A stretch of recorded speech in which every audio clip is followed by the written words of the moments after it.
احد کی لڑائی شروع تھی کہ ایک شخص کھجوریں کھاتے ہوئے حضور صلی اللہ علیہ وآلہ وسلم کے پاس حاضر ہوا اور عرض کی، یا رسول اللہ صلی اللہ علیہ وسلم، اگر میں جہاد کروں اور مارا جاؤں تو کہاں جاؤں گا؟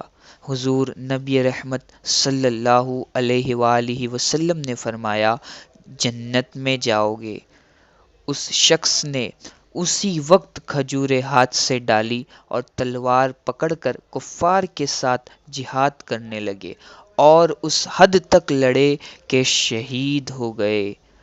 صحابہ کرام علیہم الرضوان جذبہ جہاد سے معمور تھے اور حضور صلی اللہ علیہ وآلہ وسلم کے ہر وعدے پر ان کا یقین کامل تھا۔